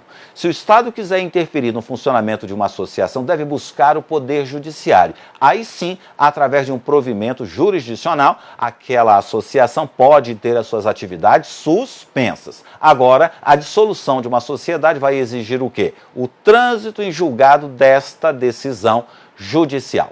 Diz a Constituição ainda que uma associação não pode ter um caráter paramilitar e ninguém pode ser obrigado a se associar nem a manter-se associado. Em linhas gerais, é isso que diz a Constituição. Vamos ver o que ele quer saber. Corta aqui para a tela. Então, 5 amigos moradores de uma favela decidem criar uma associação para lutar por melhorias nas condições de saneamento básico do local. Um político da região, sabendo da iniciativa, informa-lhes que, para tanto, será necessário obter, junto à prefeitura, uma autorização para a sua criação e funcionamento. Nesta hipótese, letra A, os 5 amigos não conseguirão criar a associação, pois a Constituição Federal exige um número mínimo de 10 integrantes para essa iniciativa. Item equivocado. A Constituição não exige um número mínimo. Pelo contrário, a Constituição facilitou demais a criação das associações. Tanto que ela dispõe que é livre o direito de se associar. Independe de autorização do Estado. O Estado não pode interferir no seu funcionamento. Não falou nada sobre número mínimo, descartamos a letra A. Volta aqui para a tela. B. A informação que receberam está errada. Verdade. Pois a Constituição Federal estabelece que a criação de associações independe de autorização. Perfeito, tá? Essa é a nossa resposta. Letra C. Após a criação da associação, os moradores da favela serão obrigados a se associarem. Não, é livre, tanto para se associar como para manter-se associado. Então, ninguém pode ser obrigado a se associar, isso contraria, tá, a Constituição e, especificamente, um direito individual, que é um direito fundamental. Descartamos a C. D. O Estatuto da Associação poderá prever atividades paramilitares. É uma das pouquíssimas, né, vedações que a Constituição traz para o direito de se associar, impede que essa associação tenha caráter paramilitar. Se não, a associação criminosa, ela teria amparo na Constituição, o que é absurdo. Sempre para uma finalidade lícita. Corta aqui para a tela.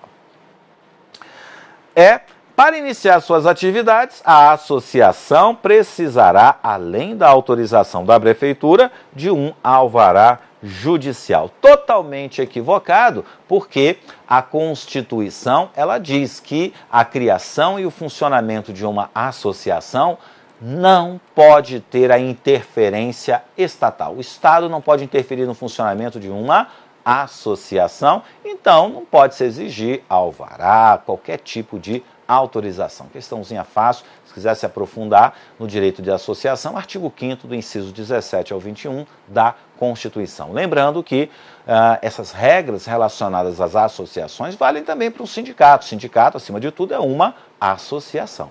Fechado? Vamos lá para a segunda questão. Corta para a tela. 2. Em nenhuma hipótese, o cônjuge e os parentes consanguíneos e afins até o 2º grau, ou por adoção, do presidente da República, do governador de estado, posso colocar aqui mais DF, né? Território também, mais território, ou de prefeito municipal, podem ser candidatos a cargos eletivos no território de jurisdição do titular. Onde você vai achar esse tema? No artigo 14, parágrafo 7º da Constituição. Isso aqui tem o nome de inelegibilidade reflexa. Inelegibilidade reflexa. O que é isso? O fato de você ser parente do chefe, do titular do executivo, vai lhe trazer certas restrições para concorrer a um cargo eletivo. O que é que diz o artigo 14, parágrafo 7º da Constituição? O cônjuge e os parentes consanguíneos e afins até o 2º grau, inclusive por adoção, são inelegíveis no território de jurisdição do presidente, do governador de estado, DF, território e do prefeito, ou de quem os haja substituído nos 6 meses anteriores ao pleito, salvo se já titular de mandato eletivo e candidato à reeleição. Então perdemos o fôlego, né? É o que diz o artigo 14, parágrafo 7º. Eu não estou lendo no teleprompter, não. Está aqui, ó, está guardado na cabeça. Então, quer passar no concurso, seja medroso, muito medo. Ah, vai que cai esse negócio, tem que decorar, vai lá e decora.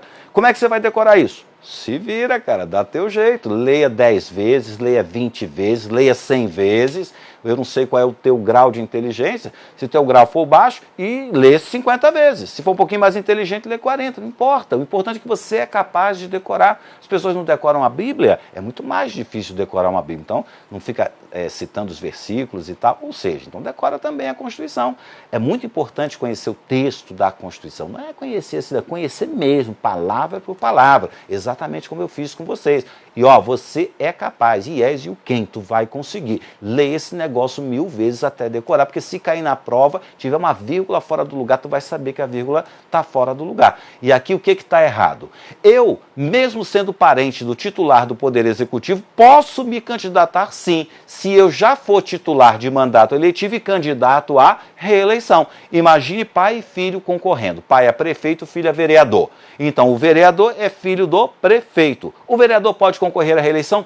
Pode, porque a Constituição faz essa ressalva. Salvo se titular de mandato eletivo e candidato à reeleição. Volta aqui para a questão.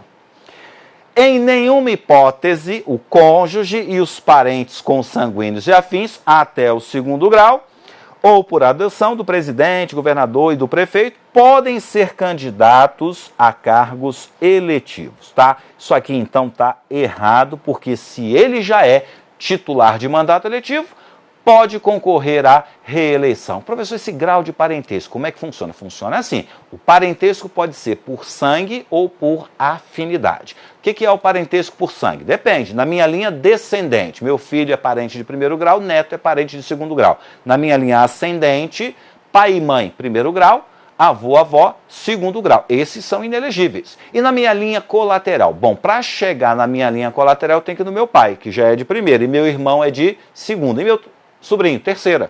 Sobrinho pode concorrer. Meu sobrinho, eu sou governador, ele pode concorrer, porque é parente de 3º grau. Parentes por sangue e tem parentesco por afinidade. Quem é que são? Os parentes da minha esposa. Eu casei, né? Veio ela é minha esposa, não é minha parente, ela é minha cônjuge. Tanto que a Constituição fala cônjuge e parente. Mulher, esposa não é parente, mulher é cônjuge. Quais parentes? Mesma coisa, o filho dela, meu filho. parente de primeiro grau, meu enteado. O irmão dela, meu irmão, meu enteado, parente meu de primeiro grau. A mãe dela, minha sogra, parente de primeiro grau. É como se fosse a minha mãe. A minha mãe é primeira, a mãe dela também é primeiro grau. Existe ex-mãe? Não existe, é parentesco, não tem como se desfazer. Então, por isso que o pessoal fala que não existe ex-sogra. Sogra é parente, parente por afinidade. Tranquilo? Eu posso desfazer o vínculo com a esposa, ex-esposa, mas o parentesco por afinidade, esse aí é para sempre. Fechado? Liquidamos então a questão, corta para a tela, vamos para mais uma, vamos para a terceira questão. A dignidade da pessoa humana, no âmbito da Constituição Brasileira de 88, deve ser entendida como? Vamos lá para os princípios fundamentais da Constituição, tá? Quais são os fundamentos da nossa República? Soberania, cidadania, dignidade da pessoa humana, valores sociais do trabalho da livre iniciativa, pluralismo político, tá? Lá no artigo 1º, você vai encontrar isso. Então, a dignidade da pessoa humana, qual é a sua natureza jurídica? É um valor fundamental da nossa Constituição, é um fundamento da nossa República. Por isso que a gente vai voltar aqui, corta aqui para a tela, vamos buscar então. Bom, dignidade da pessoa humana, é aquela história do Sociediva Plu, um dos fundamentos da nossa República. Então, isso aí é uma exemplificação do princípio de cooperação entre os povos para o progresso da humanidade? Não, isso aqui é o parágrafo único do artigo 4º, está fora. Um direito individual garantido somente aos brasileiros natos. Está no artigo 1º, direito individual está no artigo 5º, então está fora. Uma decorrência do princípio constitucional da soberania do Estado brasileiro. Não, a soberania é um fundamento também e dignidade é outro. Aliás, o pressuposto dos direitos fundamentais é justamente a dignidade da pessoa humana. Afrontou a dignidade de alguém, algum direito fundamental foi violado. Um direito social, de jeito nenhum. O direito social está a partir do artigo 6º. E, como eu disse, isso aqui está estampado no artigo 1º da Constituição. Isso aqui é um princípio fundamental, tá? Um dos fundamentos do Estado Democrático de Direito da República Federativa do Brasil. Olha que lindo. Esta aqui é a resposta. Basta você saber que o Sociediva Plu, soberania, cidadania, dignidade da pessoa humana, valores sociais do trabalho da livre iniciativa e o pluralismo político são fundamentos da nossa República, são princípios estruturantes. Vamos fundar uma República Federativa do Brasil, ou seja, vamos partir dessas premissas. Ó, as pessoas têm que ter dignidade, as pessoas podem pensar diferente, é o pluralismo político, vamos valorizar o trabalho, a livre iniciativa, soberania, né, do Estado, soberania do povo, tudo isso é o alicerce, são princípios que vão estruturar a nossa grande República. Fechado? Corta aqui para a tela. Foi a terceira, vamos lá para a quarta questão. O terrorismo, o racismo, a tortura e o tráfico ilícito de entorpecentes são crimes hediondos, inafiançáveis e insuscetíveis de graça e anistia, tal. Ai, caramba, tá cortado aqui. Mas, de qualquer forma, o que ele quer, tá? O que ele quer saber aqui? O seguinte, nós temos no artigo 5º da Constituição, tá?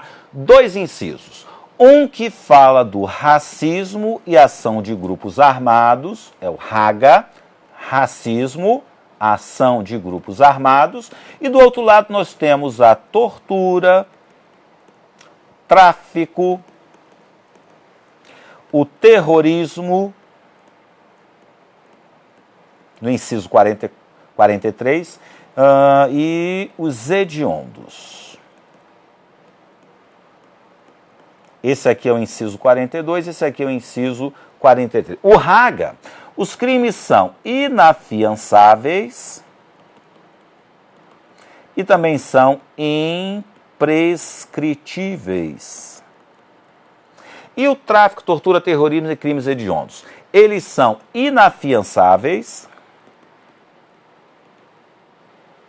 e insuscetíveis de graça ou anistia, tá? Aqui não se fala nada em imprescritibilidade. E ele fala o seguinte: terrorismo, racismo, tortura e o tráfico ilícito de entorpecentes são crimes hediondos, inafiançáveis e insuscetíveis de graça ou anistia, tá? Ele incluiu aqui indevidamente, o racismo. Tira o racismo daqui. O terrorismo, a tortura, o tráfico ilícito de entorpecentes, que está incluído aqui como crime hediondo, são crimes hediondos, são inafiançáveis e insuscetíveis de graça ou anistia. Qual o erro? Racismo. Racismo é inafiançável e imprescritível, de modo que esta questão, ela está errada, tá? Quer se aprofundar no tema? Artigo 5º, inciso 42, para racismo e ação de grupos armados. Inciso 43, tá? Para o tráfico, terrorismo, tortura, tráfico de drogas e crimes hediondos, tá? Eles têm tratamento diverso. Agora, ambos são realmente inafiançáveis, sendo que racismo e ação de grupos armados também são imprescritíveis e para aqueles 3 T's e tráfico, tá? E crimes hediondos, insuscetíveis de graça ou anistia. Me diz, como é que tu resolve uma questão dessa? Decoreba, tem que decorar a Constituição. Volta aqui para a tela. Vamos lá para a questão de número 5. O texto constitucional, artigo 5º, o que é que diz o artigo 5º? Todos são iguais perante a lei, garantindo-se aos brasileiros e aos estrangeiros aqui residentes a inviolabilidade do direito à vida, liberdade, igualdade, propriedade e segurança. São os 5 direitos básicos, deles irão se irradiar outros direitos. Eles vão influenciar toda a Constituição. Então, volto aqui para a questão. O texto constitucional, em seu artigo 5º caput, prevê expressamente valores ou direitos fundamentais, ao ditar literalmente que todos são iguais perante a lei, sem distinção de qualquer natureza, garantindo-se aos brasileiros e aos estrangeiros residentes no país a inviolabilidade de quais direitos? Os básicos, vida, liberdade, igualdade, segurança e propriedade. Ressalto que esta segurança mencionada no artigo 5º é a segurança jurídica, já que segurança pública, ela consta como direito social do artigo 6º, tá? As outras estão erradas, obviamente, por divergir da redação do artigo 5º. O artigo 5º não fala nada em intimidade, não fala nada de dignidade, até porque dignidade está no artigo 1º. Vida, dignidade está no artigo 1º, intimidade está no inciso 10 do artigo 5º, igualdade. Vida, liberdade, fraternidade não consta, dignidade também não consta do caput do artigo 5º e aqui na letra E, o artigo 5º não fala em intimidade. Nossa resposta, então, alternativa A. Vamos lá para a 6ª questão. Dispor sobre a organização da administração federal é atribuição privativa do presidente da República, onde nós vamos tirar as atribuições do presidente da República, do artigo 84 da Constituição Federal de 88, que somente poderá ser exercida pelo próprio ou durante seus impedimentos por quem o substituir na presidência, vedada a delegação. Bom, o artigo 84, ele traz a competência privativa do presidente. Tem lá 20 e tantos incisos. E apenas 3, tá? 3 atribuições privativas do presidente podem ser delegadas. O que o presidente pode delegar? Provimento de cargos, concessão de indulto, comutação de pena e dispor mediante decreto organização da administração pública, desde que não implique aumento de gasto, nem criação ou extinção de órgão público, e também pode delegar, mediante decreto, a extinção de cargos públicos quando vagos. Então, essas 3 situações, que na verdade são 4, né? O presidente pode delegar. Será que ela foi citada aqui na nossa questão? Claro que foi. Vamos relembrar. Corta para cá. O que ele diz? Poderá citar. Dispor sobre organização da administração pública. A organização da administração pública está no artigo 84, inciso 6. Dispor mediante decreto, tá? Esse aqui é o famoso decreto autônomo. O presidente pode dispor em decreto autônomo organização da administração pública e extinção de cargos públicos quando vagos. E esta é uma das atribuições do presidente que ele pode delegar. E a questão está dizendo aqui que o presidente não poderia delegar. Por isso, essa questão de número 6, ela está errada. Vamos lá para a 7ª questão. No que se refere aos direitos e deveres individuais e coletivos, então ele se refere, obviamente, ao que está disposto no artigo 5º, tá, da nossa Constituição, 78 incisos, 4 parágrafos, e as garantias fundamentais previstas na Constituição, assinale a opção correta. Vamos lá. Os presos federais não têm direito à identificação dos responsáveis pela sua prisão. Isso está disposto lá no artigo 5º.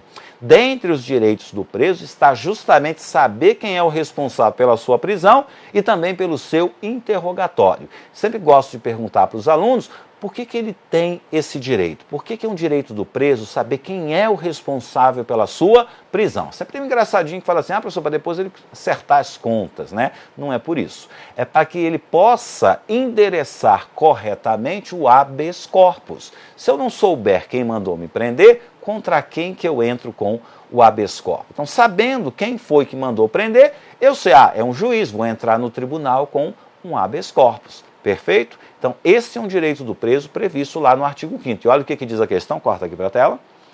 Os presos federais não têm direito. Então, a gente descarta a letra A. B. A publicidade dos atos processuais é restrita às partes e aos seus advogados. Pelo contrário, né? É uma regra a publicidade, né, dos atos processuais. E aí a gente só pode restringir essa publicidade quando a defesa da intimidade, né, ou interesse social exigir que o processo tramite em segredo de justiça. De modo que a regra é a publicidade e a exceção é o segredo de justiça. Descartamos também a letra B, corta aqui para a tela. Está fora. Letra C. A todos os cidadãos é gratuita a ação de habeas data, assim como as ações de habeas corpus, bem como os atos necessários ao exercício dos direitos civis. Essa aqui está certinho. O que você vai guardar? Ação de habeas corpus, ação de habeas data são gratuitas. Para quem? Para todo mundo. É para todo mundo. Não é aquela história de para os reconhecidamente pobres. A Constituição dá gratuidade para o habeas corpus e para o habeas data em todas as situações. Professor, é um empreiteiro aí cheio da grana da Lava Jato. Interessa, é gratuito o habeas corpus. A Constituição não exige qualquer condição. Fechado? Vamos achar o erro das demais. Corta para a tela. O mandado de segurança coletivo, artigo 5º, inciso 7.1, pode ser impetrado sempre que alguém sofrer violência em sua liberdade de locomoção. Liberdade de locomoção é objeto de habeas corpus. O que é que a Constituição trata sobre mandado de segurança? Conceder-se-á mandado de segurança para proteger direito líquido e certo, não amparado por habeas corpus ou habeas data, sempre que a responsabilidade pela ilegalidade ou abuso de poder for uma autoridade pública ou um delegatário desta autoridade. MS protege direito líquido e certo, habeas corpus protege o nosso direito de locomoção, direito de ir e vir. Ele misturou aqui as bolas. Corta aqui para a tela. Descartamos também a letra D, só falta descartar a letra E. A prisão ilegal será imediatamente relaxada. É isso que diz a Constituição. Vamos ver o que o examinador inventou. A prisão ilegal só será imediatamente relaxada pela autoridade judiciária quando decorrente de prova ilícita. Esse condicionamento aqui não consta da Constituição. A prisão ilegal, ela pode ser ilegal por um abuso de autoridade. Não precisa necessariamente ser uma prova ilícita. Ele inventou. Aí você que é candidato fala assim, caramba, nunca ouvi isso, nunca li, nunca ouvi falar disso, mas deve ser verdade. Está aqui na questão, você vai querer inventar, então não inventa. Você estudou a Constituição, nunca viu isso escrito em lugar nenhum, é o examinador que é maluco, ele é doido, ele fica pensando essas coisas, fala assim, vou colocar essa bobagem aqui, vai que alguém cai. Deixa os outros caírem, você não pode cair nesse tipo de questionamento. Achamos a resposta, vamos para mais uma questão. Corta aqui para a tela. Questão, então, de número 8. Legitimidade para impetração de mandado de segurança coletivo. Corta para mim. O que é que diz a Constituição? Artigo 5º, inciso 7.1.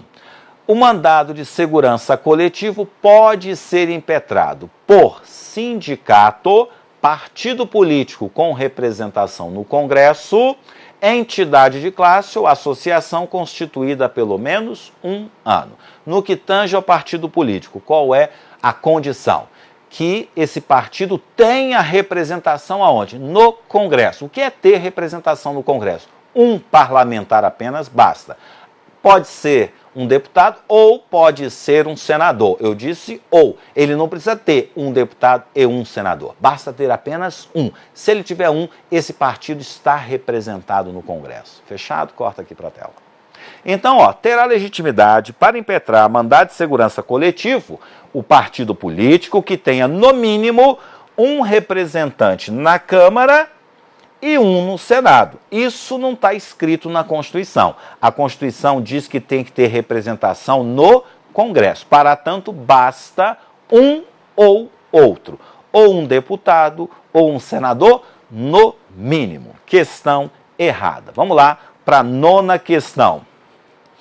É de competência privativa do presidente da República, competência privativa do presidente da República, artigo 84, tá? E lá a gente vai ter várias competências privativas. Então, compete ao presidente da República sancionar, promulgar e fazer publicar as emendas constitucionais. Qual é o erro desta questão? O presidente, ele vai sancionar,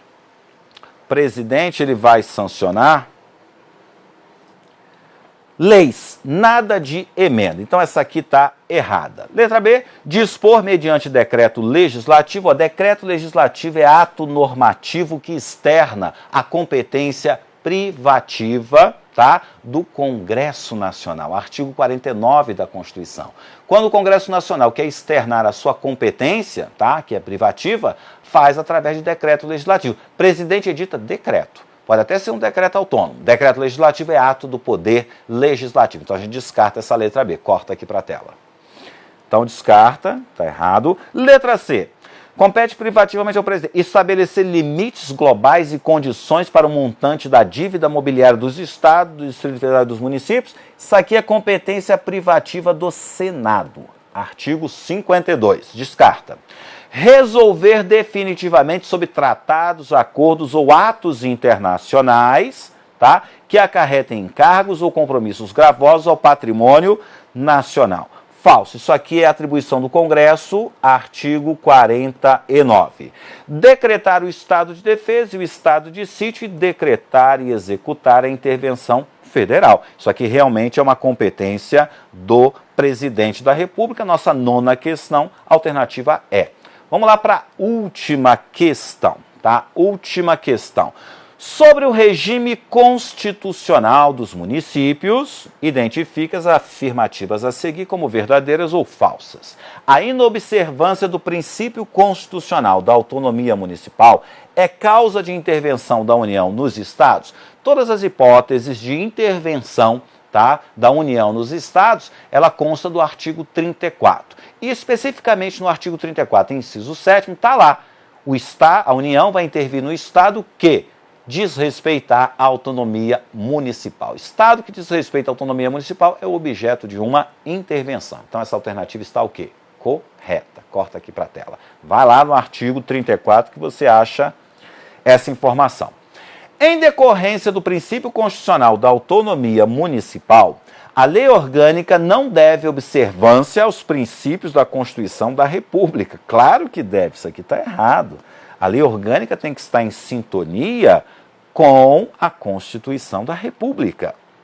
Próxima. A criação, a incorporação, a fusão e o desmembramento dos municípios preservarão a continuidade e a unidade histórico-cultural do ambiente urbano. Far-se-ão por lei estadual, perfeito, realmente é uma lei estadual que cria município, obedecidos os critérios previstos em lei complementar estadual, isso aqui está errado.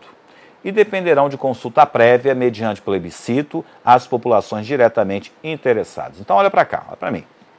Como é que a gente cria um município? Primeiro, estudo de viabilidade econômica. Segundo, consulta a população dos municípios envolvidos. Terceiro, lei estadual.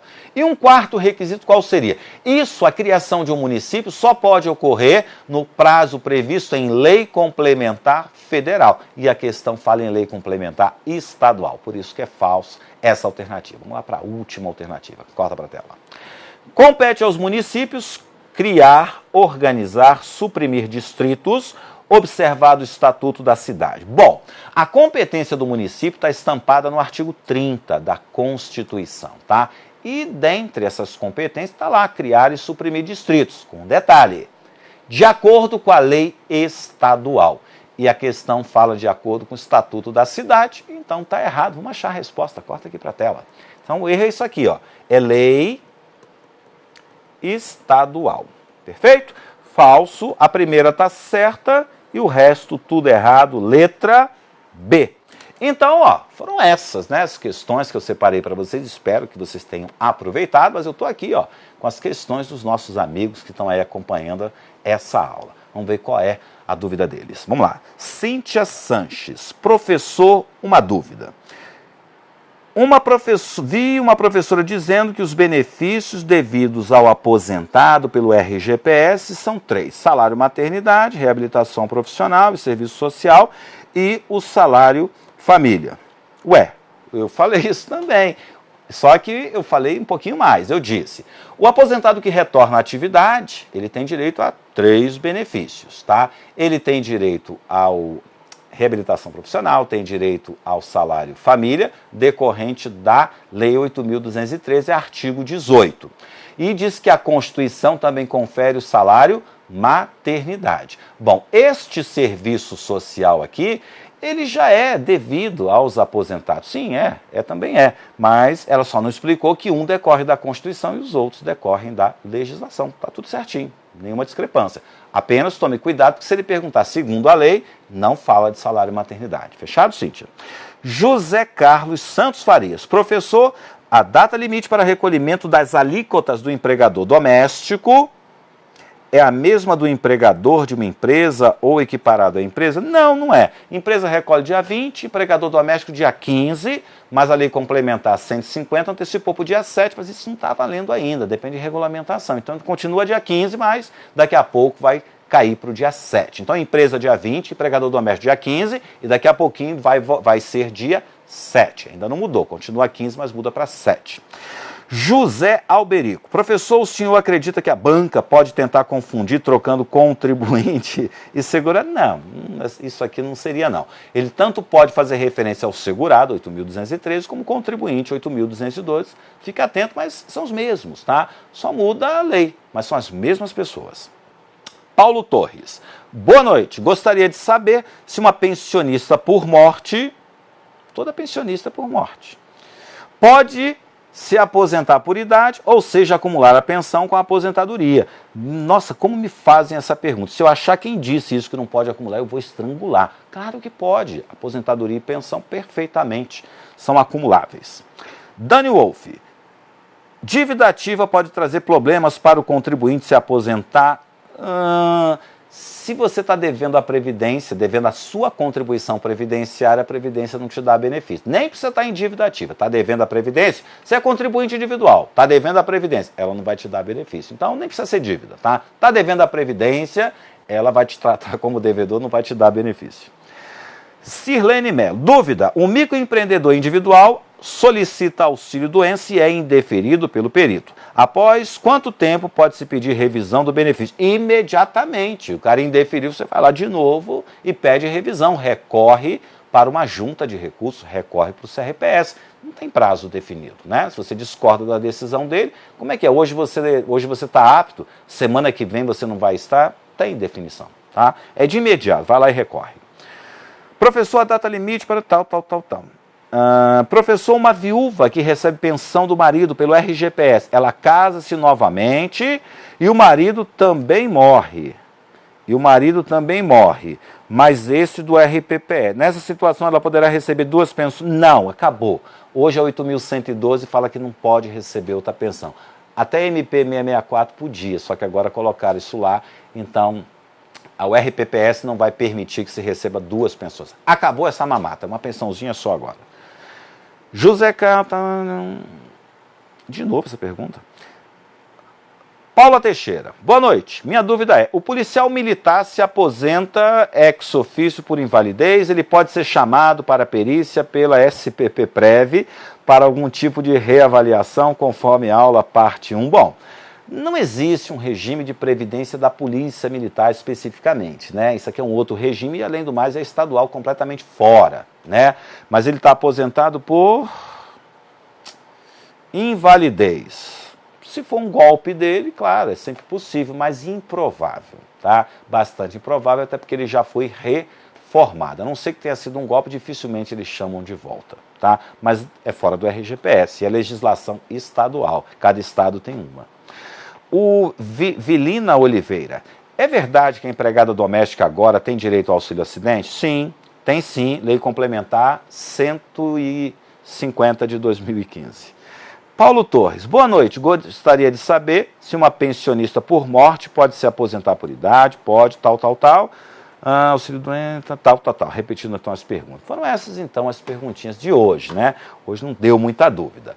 Bom, vamos encerrar por aqui. Eu espero, né, ter trazido novas informações. Espero que vocês tenham feito bastante proveito dessa aula. Contem comigo, estou sempre à disposição. Gosto muito de ajudar vocês. A energia que eu passo, né, vocês me devolvem em triplo. Então, nada aqui é de graça. Eu me sinto muito bem trabalhando com vocês e, como sempre digo, estou à disposição lá na minha página do Facebook, professor Carlos Mendonça, para a gente fazer aquele bate-bola. Vamos encerrar por aqui. Até a próxima. Um forte abraço.